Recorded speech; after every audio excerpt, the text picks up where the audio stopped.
Cześć, witam Was w nowym filmie na kanale Notopstryk. Jestem w górach i testuję tutaj przedpremierowo najnowszy aparat OM System. Model nazywa się OM1 i w zasadzie można powiedzieć, że jest to taki następca Olympusa EM1 Mark III. Dalej mamy logo Olympus na obudowie, ale aparat jest już jak najbardziej z nowego systemu OM System. Teraz przechodzimy sobie do materiału, powiem Wam trochę o tym, jak mi się tego aparatu używało i co o nim sądzę. Zaczynamy!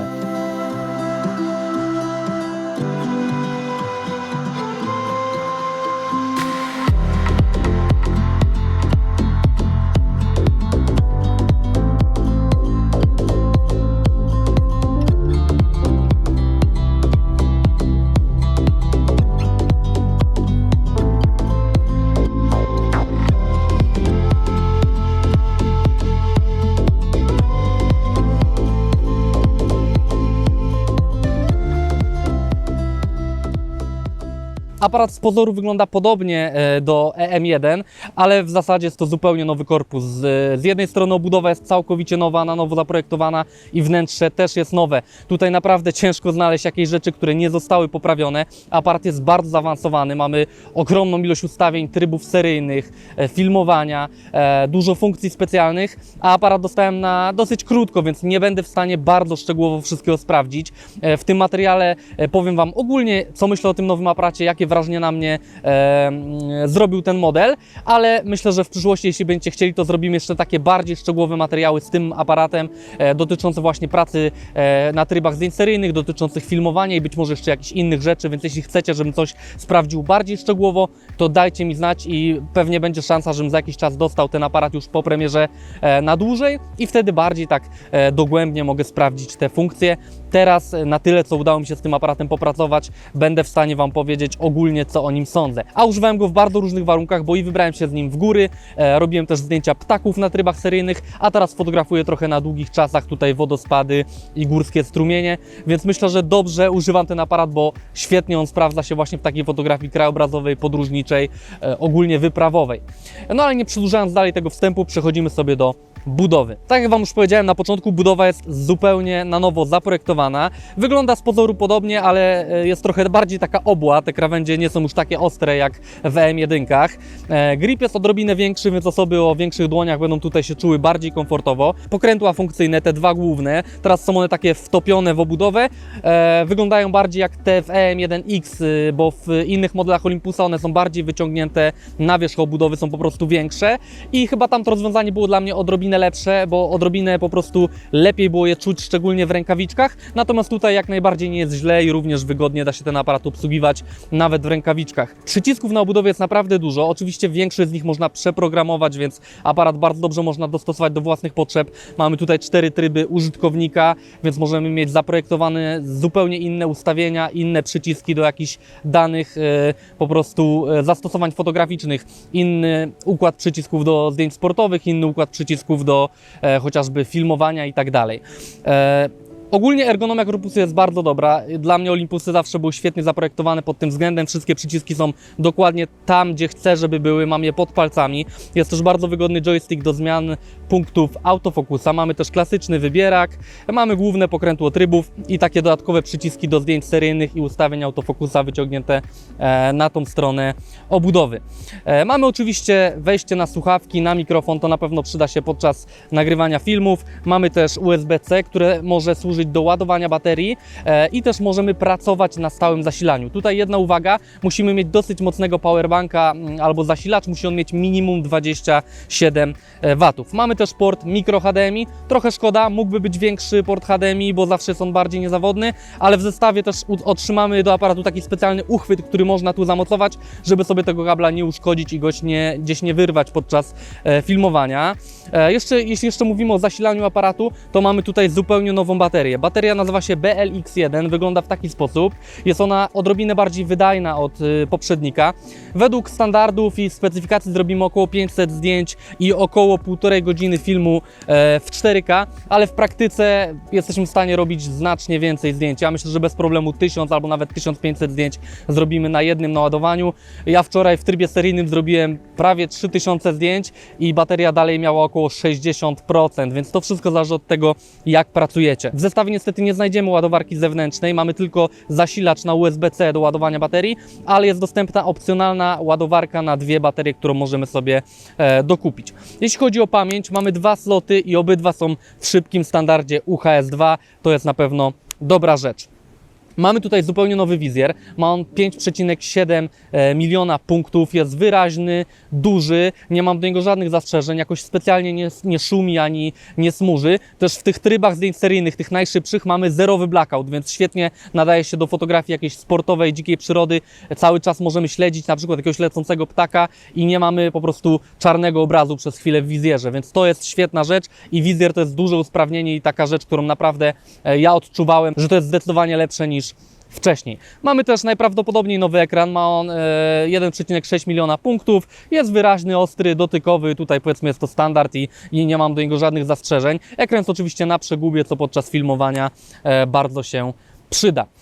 Mam tutaj też nowy standard uszczelnień, jest to IPX53 i aparat jest jeszcze lepiej uszczelniony niż poprzednicy. Wcześniej już Olympusy były moim zdaniem najbardziej pancernymi aparatami na rynku, te uszczelniane. Ja swój aparat jestem w stanie myć dosłownie pod kranem, pracowałem nim w bardzo trudnych warunkach i nigdy mnie pod tym względem nie zawiódł, więc tutaj jeśli te uszczelnienia są jeszcze lepsze, no to super, to już w ogóle pracując w jakichkolwiek warunkach nie musimy się przejmować. Oczywiście nie możemy z tym aparatem nurkować bez obudowy, ale jakikolwiek deszcz, śnieg, cokolwiek, co pada na ten aparat, no nie zrobi mu na pewno krzywdy. Obudowa jest taka metalowa, bardzo solidna, więc tutaj jeśli chodzi o wykonanie tego aparatu, to jest to najwyższa półka i nie mam do tego żadnych zastrzeżeń. Podsumowując, obudowa aparatu jest świetnie wykonana, dobrze przemyślana, bardzo wygodna pod względem ergonomii i tutaj myślę, że za to należy się naprawdę duży plus dla Olympusa. Teraz pokażę Wam jeszcze opcjonalny grip do tego aparatu. Jak widzicie, zamontowałem już grip do aparatu. Ma on oczywiście miejsce na jedną dodatkową baterię i tu jest ważna zaleta taka, że jeśli włożymy tu baterię i podepniemy aparat przez USB-C do zasilania, to ładuje on zarówno baterię w body, jak i w gripie. Bardzo fajne rozwiązanie. Wtedy mamy takie podwójne ładowanie zamiast tej na przykład dodatkowej ładowarki. Co ważne, mamy też joystick przeniesiony na grip, więc nieważne czy pracujemy w poziomie czy w pionie, wygoda pracy jest taka sama. Mamy kilka przycisków, również można je przeprogramować. Mamy też blokadę przycisków, kiedy nie chcemy sobie przez przypadek czegoś pozmieniać.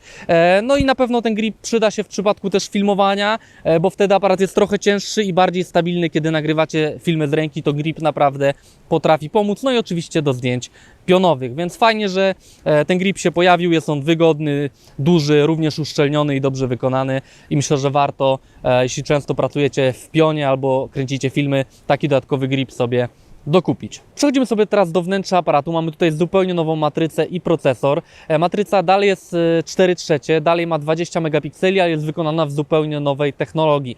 Mam tutaj technologię Stacked BSC Live MOS, czyli matrycę, która jest znacznie szybsza, ma dużo szybszy odczyt, więc mamy znacznie szybsze zdjęcia seryjne, jeszcze mniejszy rolling shutter, jeszcze lepsze filmowanie. To wszystko wynika z zastosowania tej matrycy w nowej technologii.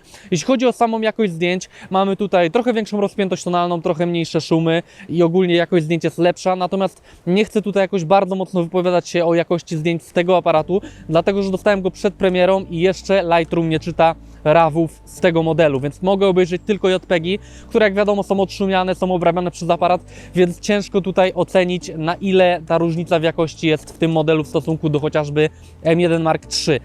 Z tego, co mi się wydaje, ta różnica jest, te zdjęcia są lepszej jakości, ale na ile duża to różnica, to jeszcze Wam nie powiem. Trzeba po prostu poczekać na premierę i obejrzeć sobie RAW-y z tego aparatu, a najlepiej zrobić porównanie 1:1. Natomiast w takiej fotografii podróżniczej, krajobrazowej, takiej, do której ten aparat jest po prostu dedykowany i w której sprawdzi się najlepiej, dla mnie już wcześniejsza jakość z Olympusów była jak najbardziej wystarczająca, więc tutaj jeśli jest trochę lepiej, to i tak moim zdaniem jest ok.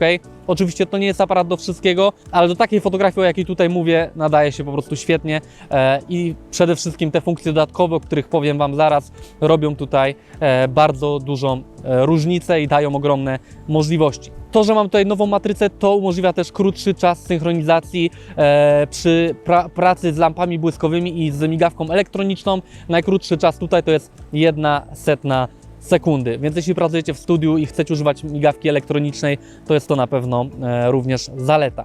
Procesor nazywa się TruePic Processor X. Jest nowy, jeszcze szybszy, nie ma żadnych zacięć, żadnych spowolnień, wszystko w aparacie działa jak należy. Też te funkcje specjalne typu Hi-Res po prostu działają szybciej. Szybciej są składane zdjęcia, szybciej działa HDR. To wszystko jest po prostu jeszcze szybsze, jeszcze bardziej wydajne. Jeśli chodzi o menu główne, mamy tutaj zupełnie nowe menu. To bardzo mnie cieszy, dlatego że wcześniejsze menu w Olympusie było takie sobie.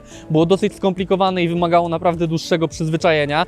Tutaj mamy zupełnie nowe menu. Wygląda ono bardziej jak w Canonie, czyli mamy wszystkie zakładki na górze, a nie z lewej strony. Więc jednym pokrętłem przesuwamy się po tych zakładkach u góry, a drugim przesuwamy się już po konkretnych funkcjach. I co ważne, rozłożenie tych funkcji jest znacznie lepsze niż wcześniej. Jest bardziej logiczne, dużo łatwiej znaleźć wszystkie potrzebne rzeczy. Na przykład mamy pierwszą zakładkę odnoszącą się typowo do trybów fotograficznych, a druga cała zakładka to są tryby obliczeniowe, czyli te wszystkie funkcje specjalne są zebrane w tą zakładkę.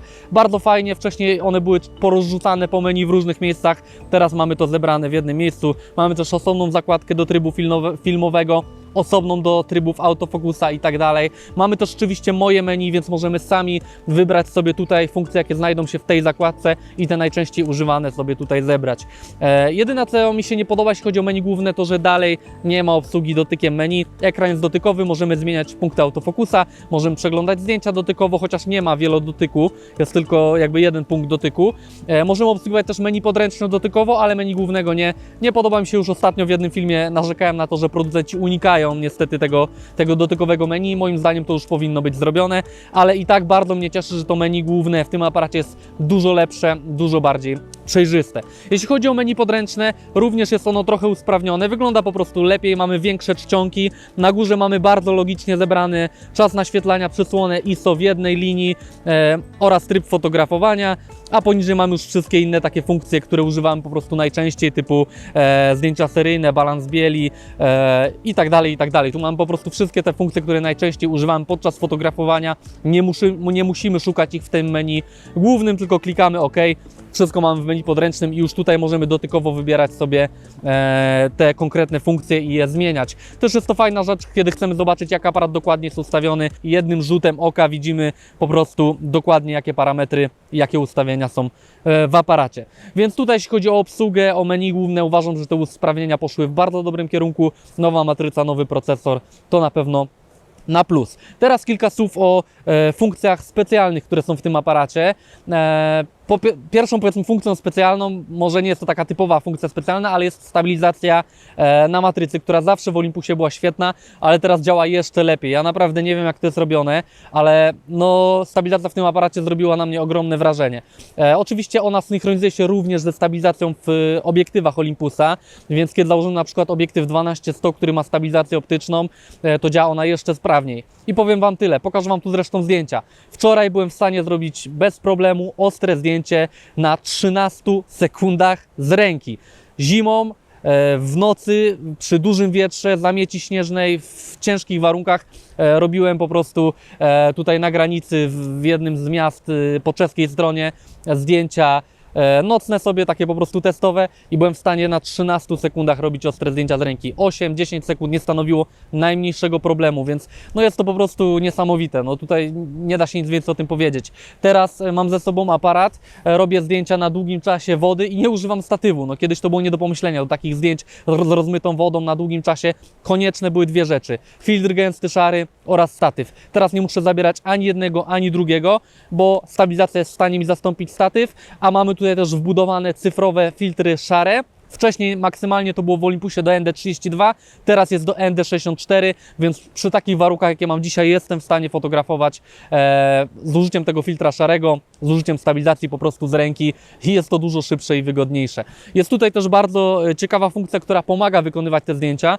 Jest to taki wykres, który na żywo podczas naświetlania pokazuje nam ruchy całego aparatu, więc jesteśmy w stanie te delikatne ruchy naszej ręki sobie korygować i naprawdę to pomaga, szczególnie przy tak długim naświetlaniu, jak to jest 13 sekund. To jest naprawdę długo, więc mając ten wykres przed okiem, jesteśmy w stanie delikatnie korygować, zobaczyć, w którą stronę nam aparat ucieka i to jeszcze bardziej usprawnia to fotografowanie na długich czasach, więc stabilizacja to jest na pewno jedna z największych zalet tego aparatu. Również przy filmie może nam ona zastąpić w wielu przypadkach gimbal. Jeśli chodzi o inne funkcje specjalne, mamy usprawniony tryb Pro Capture. Jest to tryb, w którym aparat wykonuje już zdjęcia i zapisuje w buforze przed wciśnięciem spustu migawki. Kiedy spust mamy wciśnięty do połowy i kiedy ten przycisk dociśniemy, to dopiero zrzucane są zdjęcia z bufora, czyli możemy zrobić zdjęcie tak naprawdę już po jakiejś sytuacji, a nadal mamy ją zarejestrowaną, na przykład ptak wylatujący z gniazda. Nie wiemy, kiedy on dokładnie wyleci, czekamy, ptak wyleciał, klikamy w przycisk, spóźniamy się o ten ułamek sekundy, a i tak mamy to zarejestrowane na karcie pamięci. Teraz ta funkcja jest usprawniona, możemy robić maksymalnie 120 klatek na sekundę w RAWie. Wcześniej to było maksymalnie 60 klatek w tym trybie. No i możemy zapisać do 70 tych zdjęć wstecz przed zrobieniem, przed naciśnięciem spustu migawki. Wcześniej to było około 35 zdjęć, zależy jak ustawiliśmy aparat, więc praktycznie 2 razy bardziej jest wydajny ten tryb. Kolejny tryb to tryb High Res, to już było wcześniej, czyli możemy robić 50-megapikselowe zdjęcia z ręki, bo po prostu matryca jest przesuwana i jest składane z kilku jakby zdjęć, jedno o wyższej rozdzielczości, oraz możemy robić High Resa ze statywu i wtedy mamy 80 megapikseli. Z tego co udało mi się ustalić, to zdjęcia faktycznie w High Resie są najlepszej możliwej jakości, więc kiedy macie taką możliwość, to dobrze jest skorzystać z tego High Resa z ręki. Nie potrzebujemy do tego statywu.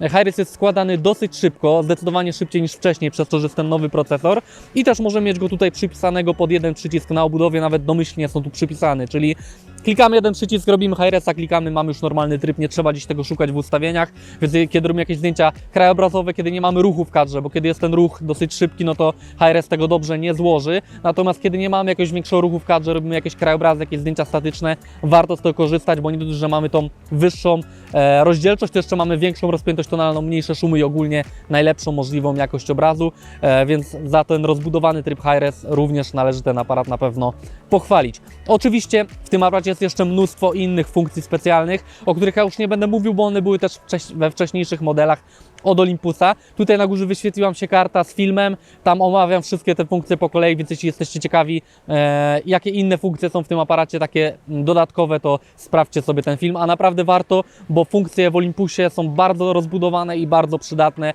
i również są dużą zaletą całego tego systemu. Przechodzimy sobie teraz do autofokusa. Teraz kilka słów o autofokusie, który również w tym aparacie został poprawiony. Mamy tutaj nowy system Cross Quad Pixel AF. Odpowiada on po prostu za jeszcze szybsze, bardziej wydajne ustawianie ostrości. Nie będę tu bardzo tam tłumaczył szczegółowo, na jakiej zasadzie on działa.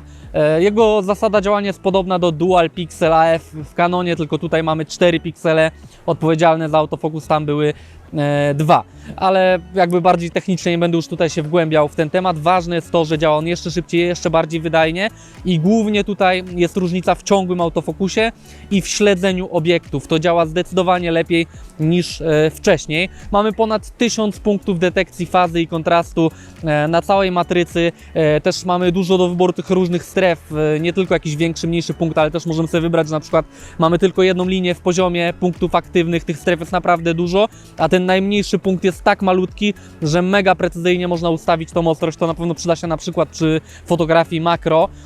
Ten punkt jest na tyle mały, że domyślnie w aparacie, kiedy zmieniamy punkty autofokusa joystickiem, to ten najmniejszy punkt przeskakuje nam o 3 punkty. Możemy to oczywiście zmienić, ale dzieje się tak dlatego, że gdybyśmy zmieniali po jednym punkcie, to trwa to bardzo długo, przez to, że tych punktów jest na tyle dużo.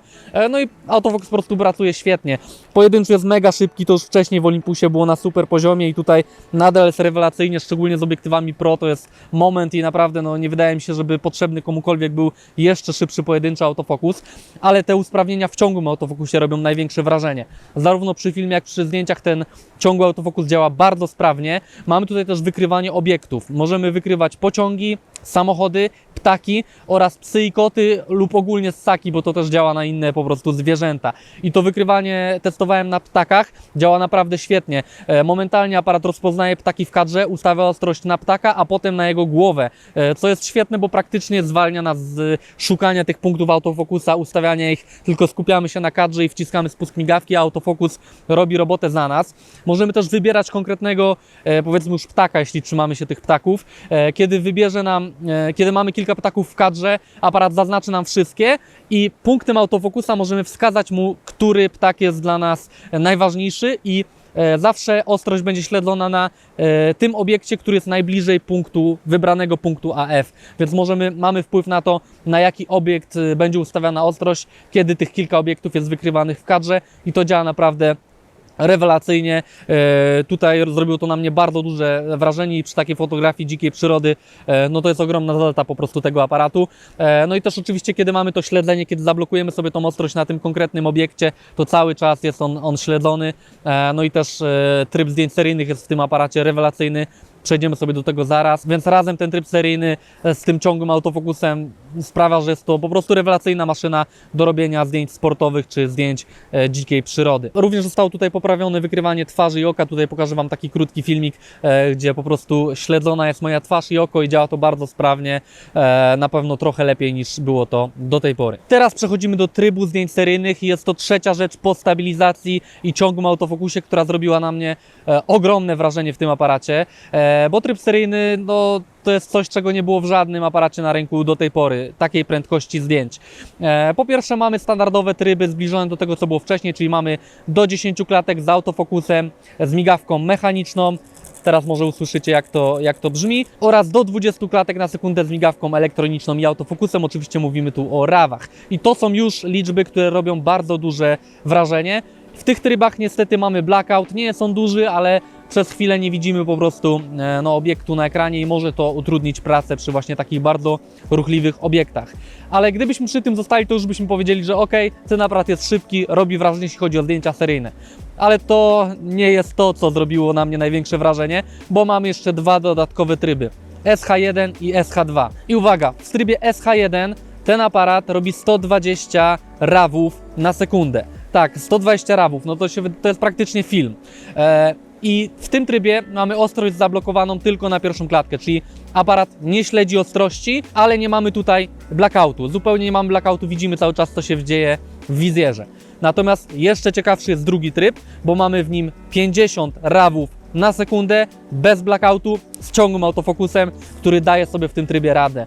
I to jest niesamowite, to jest coś, co bardzo mocno przesuwa granice, jeśli chodzi o fotografię w trybie seryjnym. Mamy 50 rawów na sekundę z autofokusem, bez blackoutu. To jest coś, co przy takiej fotografii ptaków, ja fotografowałem dzisiaj rano sikorki, które są bardzo ruchliwe i gdybym miał ten blackout, gdybym miał krótszy ten tryb, to ciężko byłoby mi złapać je w jednym miejscu, bo one wylatywały z karmnika, cały czas się ruszały, a ten autofokus ciągły z wykrywaniem ptaków plus ten tryb zdjęć seryjnych, działa to po prostu świetnie i w bardzo prosty sposób osiągnąłem naprawdę dobre rezultaty. Oczywiście te dwa tryby SH1 i SH2 działają z migawką elektroniczną, ale ten odczyt jest tutaj na tyle szybki, że żaden rolling shutter ani inne specjalnie wady migawki elektronicznej tutaj nie występują i spokojnie z tą migawką elektroniczną możecie tutaj fotografować.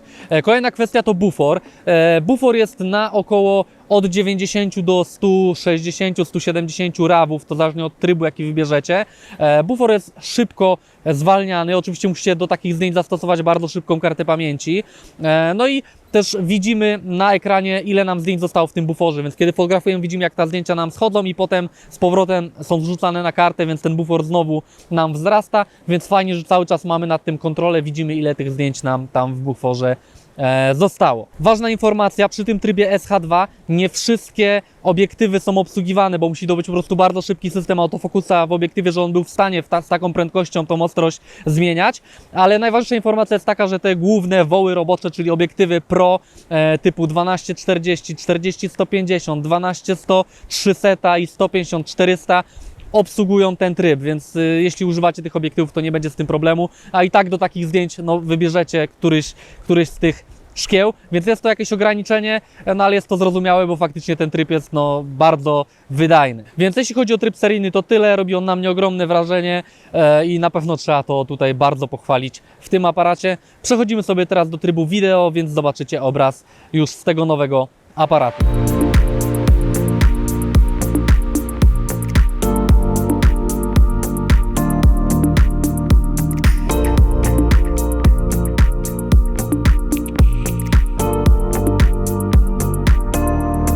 Przechodzimy sobie do omówienia trybu wideo. Teraz widzicie obraz w 25 klatkach w 4K nagrany we flacie z OM1.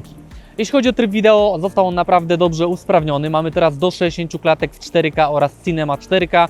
Wcześniej było to tylko 30 klatek. Jest to bardzo ważne, bo możemy teraz robić filmy w zwolnionym tempie w 4K. Bardzo fajna rzecz. Mamy 60 klatek w standardowym Full HD oraz mamy tryby do zwolnionego tempa do 240 klatek na sekundę w Full HD. Otrzymujemy wtedy gotowy zmontowany klip na kartę pamięci, który jest bez dźwięku. Fajnie też, że taki tryb się tutaj znalazł. Jeśli chodzi o kodeki, mamy H264, czyli standard, oraz mamy nowszy kodek H265. Jeśli chodzi o profile kolorystyczne, oprócz standardowych profili mamy tryb flat, mamy loga OM-Log 400, który działa od ISO 400, jest płaski, daje większą rozpiętość tonalną i dobrze nadaje się do color gradingu, oraz mamy HLG, którego wcześniej w Olympusie nie było. Możemy też nagrywać w kompresji Al-Intra oraz w standardowej kompresji. Co ważne, w tym modelu nie mamy ograniczenia czasu nagrywania, więc możemy nagrywać póki nam starczy baterii bądź miejsca na karcie pamięci. To jest też duży plus. Z wad niestety nie mamy tutaj możliwości nagrywania filmu w tym samym czasie na dwie karty pamięci. Możemy nagrywać tylko na jedną kartę. Fajnie, gdyby to jednak zostało tutaj dodane, żebyśmy mieli ten backup na drugiej karcie. Zostało też usprawnione wykrywanie twarzy i oka. Ja nawet teraz widzę na ekranie, że moja twarz jest bardzo dobrze śledzona, również moje oko. Działa to po prostu dobrze. Ogólnie ciągły autofokus już od dłuższego czasu w Olympusach działał naprawdę sprawnie. W tych modelach wyposażonych w detekcję fazy tutaj działa jeszcze lepiej i naprawdę można mu zaufać. Jeśli chodzi jeszcze o takie dodatkowe rzeczy, to mamy zebrę, mamy kody czasowe oraz mamy taką czerwoną ramkę, która wyświetla się na ekranie podczas nagrywania i po prostu wtedy jeszcze lepiej, jeszcze wyraźniej widzimy, czy obraz się nagrywa, czy nie. Więc jeśli chodzi o tryb wideo, to tyle. Został on bardzo, moim zdaniem, usprawniony. Jakość obrazu jest świetna, mamy bardzo dobry ciągły autofokus, mamy świetną stabilizację obrazu, która w wielu przypadkach zastąpi nam gimbal, więc uważam, że ten aparat do filmowania nadaje się bardzo dobrze. No i nie ukrywam, że ja chętnie swoją EM1 Mark II, którą filmuję dla Was większość materiałów na tym kanale, zamieniłbym właśnie na ten model, chociażby ze względu na to 60 klatek w 4K na lepszy ciągły autofokus. To są rzeczy, które na pewno by mi się przydały w mojej pracy, no i być może za jakiś czas uda się zrobić taki upgrade. Więc jeśli szukacie dobrego bezusterkowca do filmowania, szczególnie do filmowania w terenie, do vlogowania, to jak najbardziej ten model się do tego nadaje i zrobi po prostu dobrą robotę. Czas na podsumowanie. Ceny niestety jeszcze nie mogę Wam podać, bo je po prostu nie znam, jest jeszcze przed premierą. Ten film pojawi się na kanale w dniu premiery, jeśli już będzie dostępny ten model, będzie można go zamawiać, to linki znajdziecie w opisie tego materiału. Podsumowując sam aparat, to co bardzo mi się w nim podoba, to niesamowity tryb zdjęć seryjnych, niesamowita stabilizacja i bardzo dobry ciągły autofokus oraz bardzo dobry tryb wideo. To są rzeczy, które są bardzo dużymi atutami tego modelu. Również korpus jest świetnie wykonany, pancerny, bardzo wygodny w obsłudze. Podoba mi się zmiana menu. To są wszystko rzeczy, które są na plus.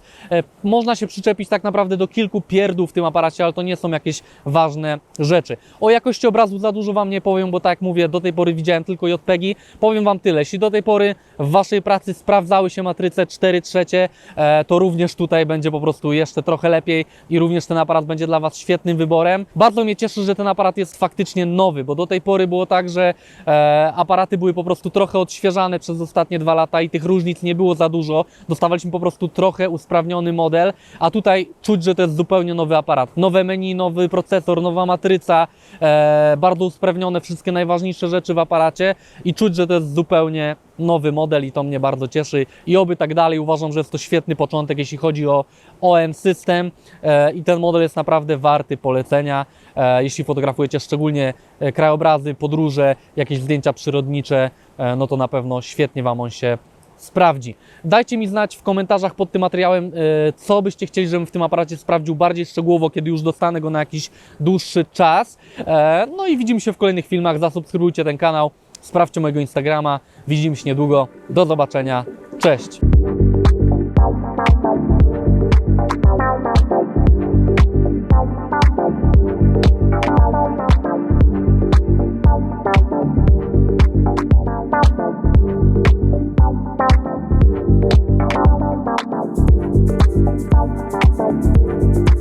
Bye.